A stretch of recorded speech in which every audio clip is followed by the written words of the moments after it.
Hey, what's going on, guys? Today we'll have a look at the unboxing of the PhoneBook.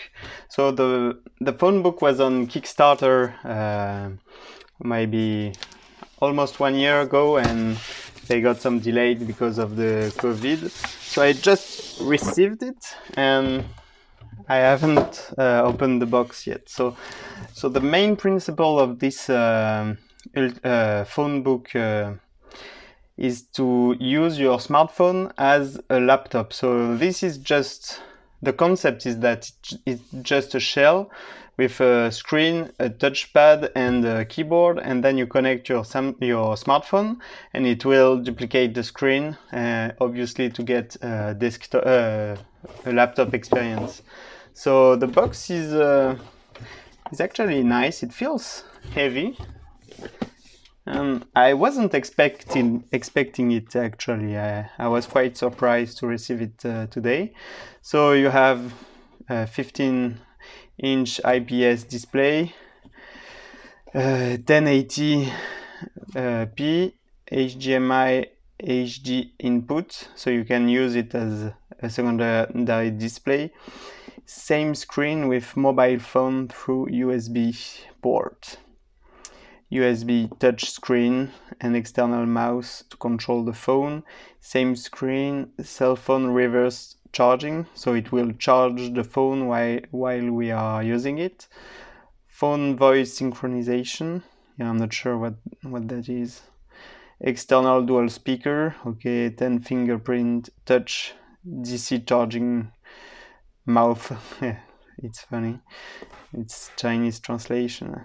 Battery capacity almost 5000 milliamperes. Bluetooth, HDMI port 1.4, USB port 2, USB 2.0. Okay, so let's have a look at what's inside the box.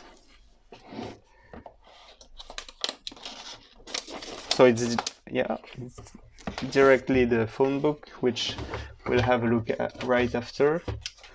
And what is that? Adjustable desktop stand for phone. So this is a kind of stand to hold the phone, okay? And this is a charger for the PhoneBook. So the charger itself feels really cheap, actually. It's a very, very small unit, and yeah, it does feel very cheap. Let's have a look here. 12 volts, 2 amps. Yeah, it feels very small for a 2 ampere 12 volt charger. I guess this is the kind of electronics that would not pass the CE certification to sell in Europe, but they still ship with this, probably because they ship from China, so they don't really care about that. And as it's a small company, they probably don't care. Well, that's just a small paper with some kind of instructions in Chinese and in English. We'll see. We'll have a look later.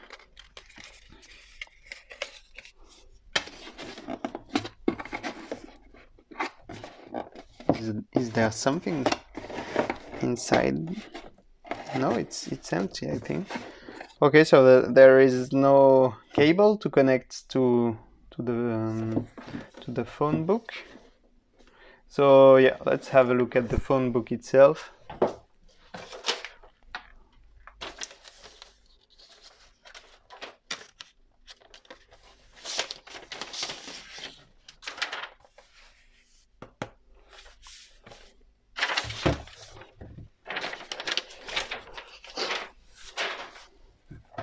So there is no branding actually on the case. It's completely without any brand, as you would expect. You have rubber pads, holes on the bottom chassis, I think this is plastic. This part is plastic, but the bottom is probably aluminum. It actually looks good.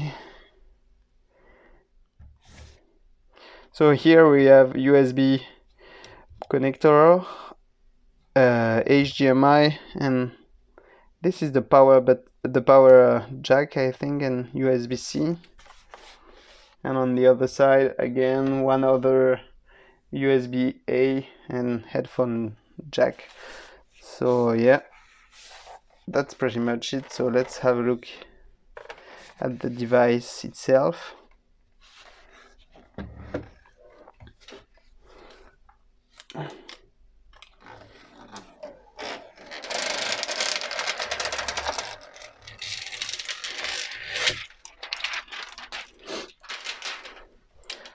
So the display is a glossy. It's a glossy screen, so that's expected as it's a touch screen. Yeah, I must say I'm pretty impressed by the design. The edge-to-edge keyboard with a numpad, and yeah, that's definitely plastic. The trackpad is very big, and yeah, the keyboard, I think it's actually a nice keyboard to have here. Big arrows for the big buttons for the arrows, and then you even have a trackpad, even if it's only a 15-inch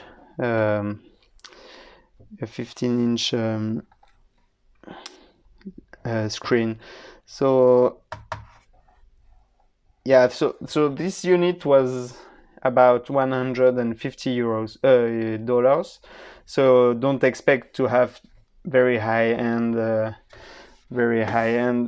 materials, because obviously usually you get what you pay it for. So the touchpad, yeah, I'm not sure about the touchpad, but you see I already made a scratch on it just with my nail. Maybe it can be removed. Maybe it's a protective film we can remove. Let's see. Yeah, I don't think so actually. Yeah, let's not damage it anymore. But you see, it already has scratches, even though I'm not even pushing hard. It really feels like there is a removable film.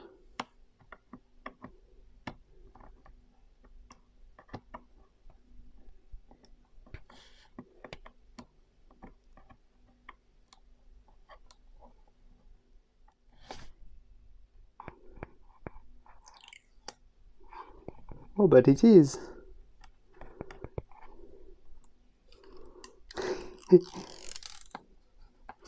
Yeah, I must say I was not very comfortable before peeling this. It really looked like it was permanent and that I was damaging the whole thing. So yeah, it looks better now, obviously. And so yeah, it's definitely plastic, but we'll see how it performs. So yeah, I asked for an AZERTY keyboard, and obviously they sent me a QWERTY keyboard. So that's the first problem that I can see right away, and then we'll see if it actually works.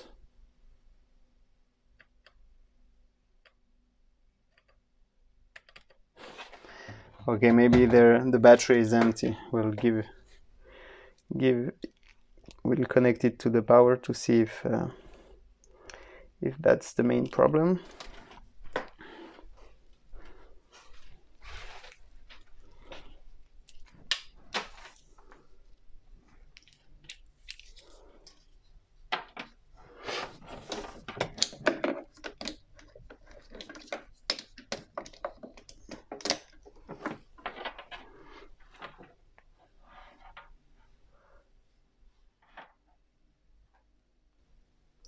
So yeah, I'm back. I just paused the video because obviously the cable is very short. It's only I think 1 meter or maybe 1.5, so I had to get I don't know the English name.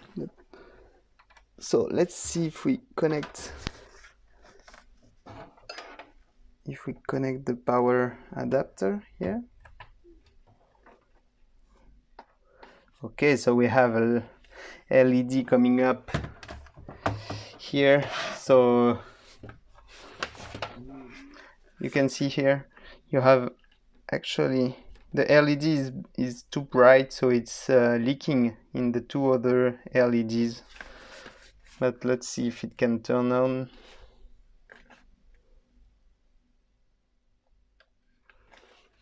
Okay, I just held for about 5 seconds I think, and it just booted. So okay, let's see what we have now. So connect your phone to the device. Scan the QR code to download the Anyware app. In the app, pair your phone's Bluetooth with the device. Okay, we'll try that. So this is a Hisense A6L.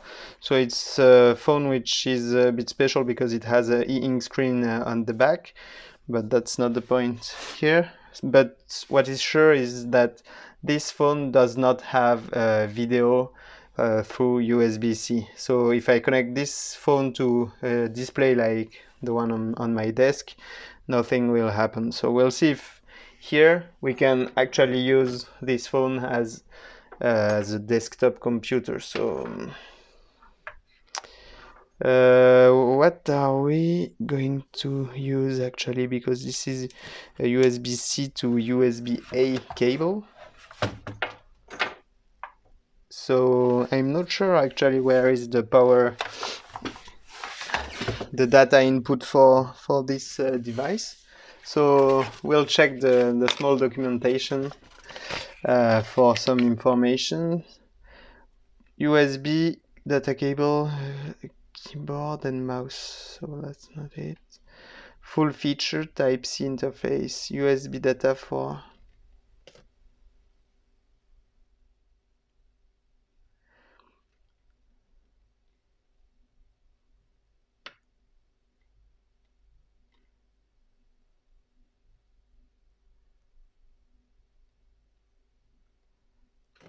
okay, so according to this, because it's strange, because here you can see they just say USB data cable interface for keyboard, mouse, and they say the same thing about the number 6, so they say the same thing about both USB ports, but here you have a small drawing, so we'll give it a try connecting here.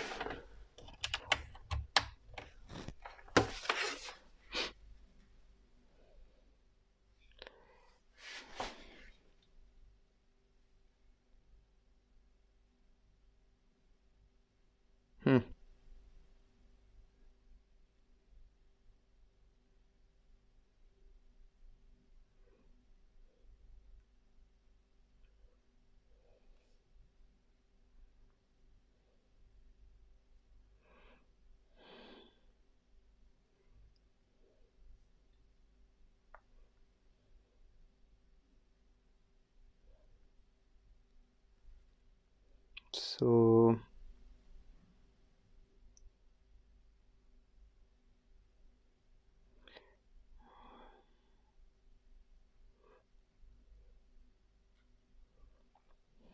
let's see directly on the Play Store if we can find the application, because I'm not sure how.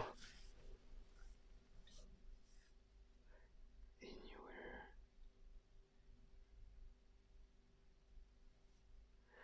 There you go.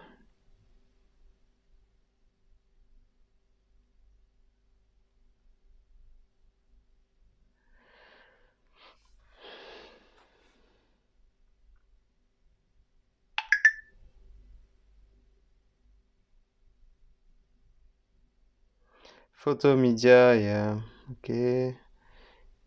Yeah. Please open all the permissions.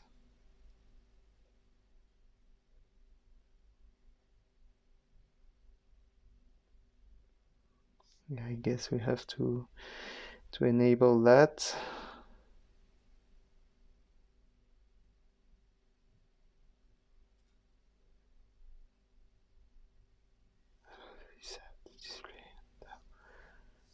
Okay. Anywhere? Yes, alright.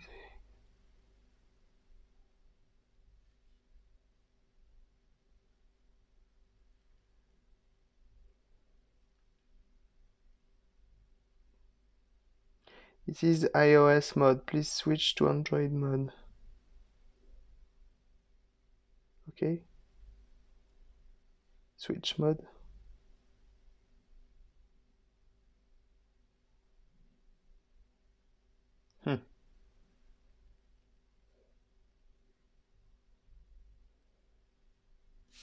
Well, what now?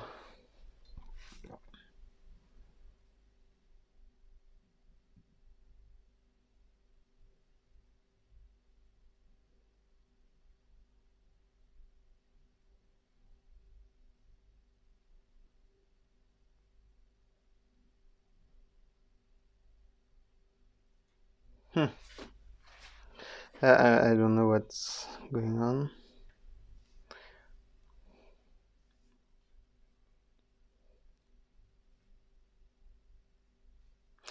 Launch game. Use Control Escape to switch between gaming mode and work mode. Let's try if it does anything. Maybe it's a kind of shortcut. Is that a touch keyboard? A touch screen?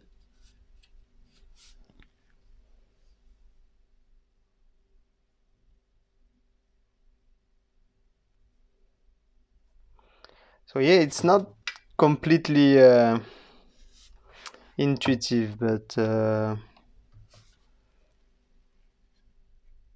for sure it's a IPS display. That's the first thing. The keyboard actually feels... We'll just check the hardware for now because it does not feel like it's going to work out of the box.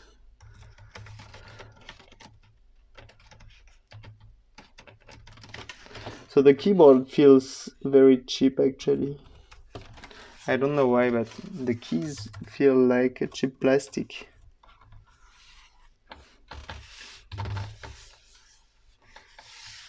Yeah, it's funny because the design is actually very nice, but the hardware itself feels rather cheap. But maybe it's something you get used to. And sometimes it's not because it actually feels cheap that it actually is bad or not durable and so on. So maybe it will hold for a long time, but it's not easy to say now. So I'm not sure how we're supposed to do anything with this.